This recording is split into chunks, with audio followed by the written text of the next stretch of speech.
In the case of Dante Wright, the whole reason, and let me explain this, the whole entire reason that this guy had a warrant out stems from the case where he was choking and trying to rob a woman. This comes from December of 2019. He was 19 years old. There was another man who was 18 at the time. They visited a residence where these two women were, and he pulled a gun to the woman and pointed the gun to her head and choked her. He threatened to kill her if she did not hand over her rent money. She had $820 that they knew she had because she was going to go pay her rent that day.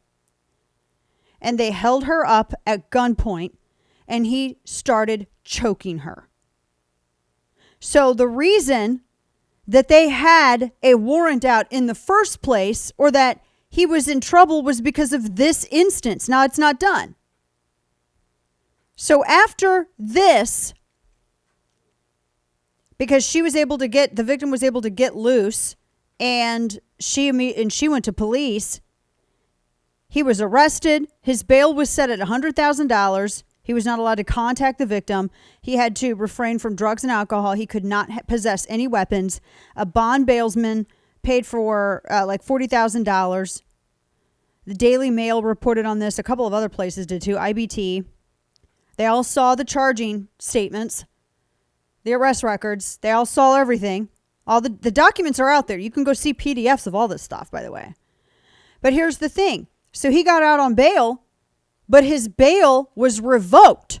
Why was his bail revoked? Because he violated the conditions of his bail. Two ways he violated the conditions of his bail. Either one of them, by themselves alone, means he violated the conditions of his bail. He still illegally possessed a firearm, and he still was not keeping in touch with his probation officer. Now, and we're going to talk more about, the law here coming specifically after this. So that's when a judge issued the arrest warrant for him.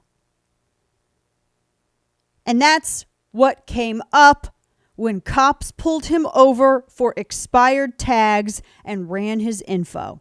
That was the warrant that came up.